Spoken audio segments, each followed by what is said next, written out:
अभी ढांडा और साध्वी वाला वो क्या है? ढांडा न्योलीवाल ये सिंगर है, ऑस्ट्रेलिया बेस्ड हरियाणा का ये सिंगर है और मूलतः हरियाणा के या इस क्षेत्र के जो सिंगर हैं उसको तुमने देखा होगा कि वो बहुत ज्यादा ये लोग विवादों में रहते हैं। इनके कंटेंट्स को लेकर लोग बड़ा सवाल उठाते हैं और आज भी जो कंटेंट इस सिंगर का रहा है उस पर कई सारे लोग क्वेश्चन रेज कर रहे हैं, जिसमें कुछ वर्ड्स हैं, कुछ टर्म्स हैं। मूल विषय यही है। तो एक ना शेरो शायरी है, उससे मैं इसको मैं थोड़ा डिस्क्राइब करूंगा। कहते हैं कि एक थ्योरी होती है ना कि अगर बदनाम होंगे तो क्या नाम ना होगा। पहले कॉन्सेप्ट था कि लोग चर्चित होने के लिए सोचते थे कि यार बदनाम नहीं हो, मतलब लोग चर्चित तो हमेशा होना चाहते रहे हैं, लेकिन वो चर्चा पॉजिटिव नोट में लोग चाहते थे। आजकल की फिलोसफी क्या हो गई है सोशल मीडिया के दौर पे कि हमें चर्चा में आना है, वो चर्चा किसी भी तरीके की। तो वो जो है ना कि अगर बदनाम होंगे तो क्या नाम ना होगा, ये यहाँ पर कॉन्सेप्ट है। आप सोशल मीडिया के दौर पे कुछ भी करो, कुछ भी बोल दो, कुछ भी कह दो, कुछ भी गा दो, कुछ भी एनीथिंग जो एकदम बिलो द बेल्ट ना हो, जहां को लगता है कि आजकल तो सबको पता है कि थोड़े गाइडलाइंस हैं सोशल में, अलग अलग प्लेटफॉर्म्स के, यूट्यूब के हो गए, फेसबुक के हो गए, एक उसके नीचे मत जाओ आप, बट उसके बाद आप कुछ भी बोलते जाओ। तो ये प्रचलन बढ़ा है और मैं ये जो नया वाला जो मसला है ढांडा न्योलीवाल का, मैं उससे जोड़कर देखता हूँ उसको। क्या ढांडा न्योलीवाल से जुड़ी वाकई ये जो विवाद है सच में है या बस ऐसे ही फेम के लिए उठा देगा? जैसे मैंने कहा ना कि दो चीजें होती है। एक होती है कि आप जो चीज परोस रहे हो, आपको पता नहीं है कि इसमें क्या हो सकता है, ये एक पहलू होता है। इसका दूसरा पहलू क्या है कि आपको पता है कि ये एक बड़ी पीआर स्ट्रैटेजी होती है। आप अगर कुछ दिनों पहले, आज से 7-8 साल पहले चले जाइए, तो आपने गौर किया होगा कि कई सारी जो फिल्में आती थी, कोई भी बड़ी फिल्म आ रही है तो उसके साथ कुछ विवाद को ऐड कर दिया जाता था। एक्टर एक्ट्रेसेस के अफेयर की कहानी, डायरेक्टर के साथ किसी और की कहानी, कुछ ना कुछ उसके साथ नेगेटिव, क्योंकि हमारी जो मानसिकता है ना, नेगेटिव चीजों को जल्दी पकड़ते हैं, अच्छी बातों को जल्दी पकड़ते हैं, नेगेटिव बातों को जल्दी पकड़ते हैं।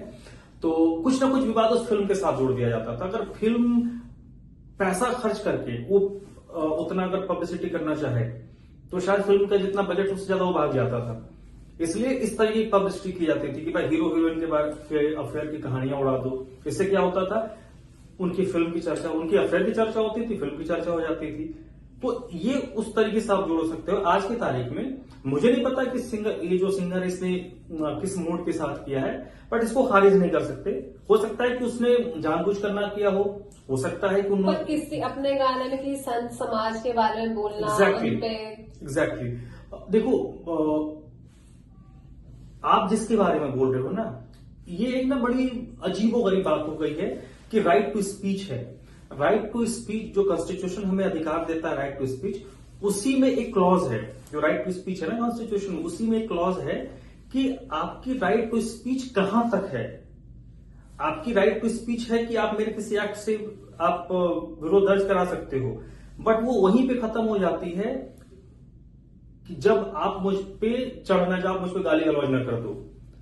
तो आपकी राइट टू स्पीच का मतलब है कि आप बोलो, ठीक है। दूसरी चीज, मुझे नहीं लगता कि आज की तारीख में जैसे होता है कि हम लोग जैसे कोई बात करते हैं कि कोई बड़े, सपोज आप मान लो कोई बहुत बड़े नोबल डॉक्टर हैं, तो उनकी डॉक्टरी पर मेरी हैसियत नहीं है कि मैं उनकी डॉक्टरी पे कुछ बोल दूं। या अगर कोई पीएचडी होल्डर है कि जो भारत के बड़े कॉलेजेस में पढ़ाते हैं बच्चों को, जिनका पढ़ाने का ही 20-25-30 साल का अनुभव है, मेरी हैसियत नहीं है कि मैं उनके ऊपर उंगली रेज कर पाऊं। तो जिनके बारे में आप बोल रहे, जैसे ये जो सिंगर है, इसका एक वीडियो वायरल हुआ कल, जो इसने जवाब दिया था कि लोग मेरे पॉइंट ऑफ व्यू को समझ नहीं पाए। भाई तुम्हारा पॉइंट ऑफ व्यू क्या है, तुम्हारी हैसियत क्या है? जब सोशल मीडिया नहीं था उसके पहले तुम्हें जानता कौन था? सोशल मीडिया के दौर पे तुम चर्चित भी हुए हो। तुम जावेद अख्तर हो, तुम समीर हो जिसने हजारों फिल्म गाने लिख दिए हैं, तुम जावेद अख्तर साहब हो नहीं, तुम हो कौन? आप अपना पॉइंट ऑफ व्यू तब तो अगर मैं इस जगह पे बैठा हूं तो मेरे साथ मैं तो कह सकता हूँ ना कि इस इंडस्ट्री में मुझे काम करता हुआ 16-17 साल हो गया है। 16-17 साल का मैं अनुभव लेके चल रहा हूं। आप जिस चीज को लिख रहे हो, आप जिस चीज को बोल रहे हो और जिसके लिए बोल रहे हो, आप जैसे आप मेरे साथ हो, मेरी कलीग हो, आप मुझे फॉलो कर सकते हो क्योंकि जिस इंडस्ट्री में आप हो उस इंडस्ट्री का मैं भी हूं और मैं आपसे लगभग 15-16 साल का सीनियर हूं, तो आप मुझे फॉलो कर सकते हो और मैं आपको कुछ कह सकता हूं। बट मैं उस डॉक्टर को नहीं बोल सकता ना, और उस पर डॉक्टरी के बारे में जिसने 30 साल से सर्जरी किया हो, जिसने 10 साल पढ़ाई की हो, तो उस चीज को तो मैं खारिज करता हूं कि आप मेरे पॉइंट ऑफ व्यू को नहीं समझ। एक चीज अगर जावेद अख्तर साहब कहेंगे ना कि मैंने जो लिखा वो सही तरीके से नहीं लिया गया, भाई आपके इंटेंशन पे मुझे तो शक है कि आपने जिस तरीके से किसी भी साधु संत का नाम लिया और जिस साधु संत के बारे में आप बोल रहे हो, आप देखो ना कि ठीक है उनकी कई बातों से मैं भी डिसएग्री करता हूं, बट धर्म एक ऐसी चीज है ना, वो विश्वास विज्ञान से ऊपर होता है वो सारी चीजें। अब देश का जो सबसे बड़ा आदमी है, जो एक एक मिनट में करोड़ों रुपए कमाता है, वो अगर उसके पैर पे जाके गिर रहा है तो कुछ तो बात होगी ना भाई, जो उसके ऊपर गिर रहा है। देश के बड़े बड़े खिलाड़ी जिन्होंने देश का नाम रोशन किया, वो अगर उसके पैर छू रहा है, मींस कुछ तो उसमें डिफरेंट होगा। सही बात है। एक सीधी सी बात है कि पहले आप उस लायक बनो, आपकी अपनी एक लेगेसी होनी चाहिए। आप एक बड़ा बेतुकी सी बात आज की तारीख में होगी कि कोई किसी के ऊपर सोशल मीडिया के तौर पे उंगलियां उठाने लगता है। मुझे कुछ भी नहीं पता मेडिकल सेक्टर के बारे में।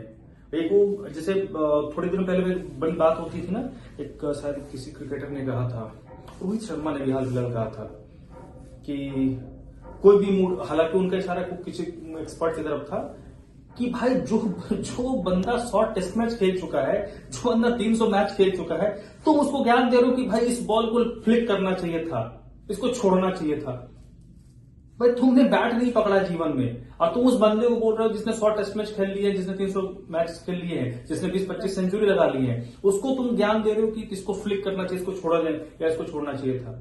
नहीं, ऐसे विवाद कलाकारों के फ्यूचर में कुछ नुकसान तो नहीं देंगे। देखो आज की तारीख में मैं एक और चीज बताता हूँ, जैसे हरियाणवी सिंगर हरियाणवी में गाना गाता है, हरियाणा की जितनी पॉपुलेशन है, जितने हरियाणी भाषी है ना, तब बंगाली लैंग्वेज भी है, बट बंगाली किसी सिंगर के साथ या बंगाली किसी गायक के साथ कभी किसी ने कोई कंट्रोवर्सी नहीं सुनी होगी। ठीक है, ये सारी चीजें, ये जो हरियाणवी सिंगर हैं, भोजपुरी सिंगर हैं, पंजाबी सिंगर हैं, यहां पर ये चीजें थोड़ी ज्यादा हो रही हैं। और इसमें मैं मानता हूं कि इन सिंगर्स की तो गलती है, इसको इनको नहीं कह सकते। इन सिंगर के साथ साथ वो ज्यादा बड़े दोषी हैं। आप एक चीज देखो कि एक सिंगर ने कुछ भी गा दिया, आप अपने माँ बाप के सामने उस गाने को नहीं सुन सकते, ठीक है, और वो रिलीज होने के साथ ही वो ट्रेंडिंग पे आ जाता है। लिखने वाला एक, गाने वाला एक, बजाने वाले हो सकते हैं 5-7 होंगे, तो टोटल 8-10 लोग मिलकर गाना बनाते हैं और उसको देख रहे हैं मिलियन लोग। आजकल हरियाणा में गन कल्चर भी कितना ट्रेंड कर रहा है। हरियाणा में किसी न किसी के ऊपर ऐसा विवादित सिंगर्स पे विवाद छिड़ रहा है, तो इसके लिए दोषी कौन है? पहले तो ये प्रैक्टिस सिंगर्स की। आप जब, और देखो होता क्या है ना कि जब आपकी बातें 10-20 लोगों तक पहुंच रही है या 1000 तक पहुंच रही, लाख पहुंच रही है, तो आपकी जिम्मेदारी बढ़ जाती है। आपको क्या बोलना है, नहीं बोलना है, बहुत नाप तौल के बोलना चाहिए। और दूसरी चीज कि आप जब ज्यादा लोगों तक आपकी बात पहुंच रही है तो आपको जिम्मेदार भी हो जाना चाहिए। सही बात है। तो हर चीज को तो हम कानून के दायरे में नहीं बांध सकते, ये संभव नहीं है ना कि हर चीज, हम तो नॉर्थ कोरिया है नहीं कि बाल ऐसे ही रखने, ऐसे बाल रखोगे तो 4 घंटे, ऐसे ही पैंट पहनोगे इतना ही लूज, अगर टाइट पहन लिए तो सुबह 4 घंटा, शाम 4 घंटा, वो उस वाले दौर में तो हम नहीं रह सकते ऐसे। तो कुछ चीजें हमको अपने अंदर माननी होगी, हमें अब खुद भी तय करना होगा कि हमारा डेडलाइन है भाई, हमको इससे क्रॉस नहीं करना है। अभी मैंने देखा 7वीं सीएम योगी से बात कर रही है, वो वाकई सच है कि नहीं?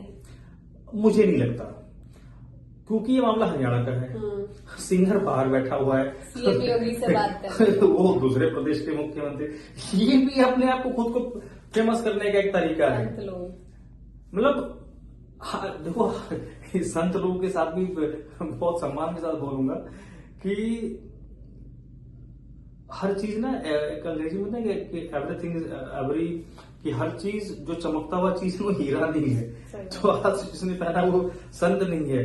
तो ये सोशल मीडिया जितना थोड़ा, हमने वो बचपन में तुमने भी लिखा होगा कि साइंस वरदान है या अभिशाप है, जो सोशल मीडिया को वरदान है या अभिशाप है, ये भी चर्चा इस पे होनी चाहिए। क्योंकि ये तो नो डाउट ये फायदा है, हम समय के साथ चल रहे हैं, लेकिन इसका यूज जितना हो रहा है ना, उससे इसका मिसयूज हो रहा है।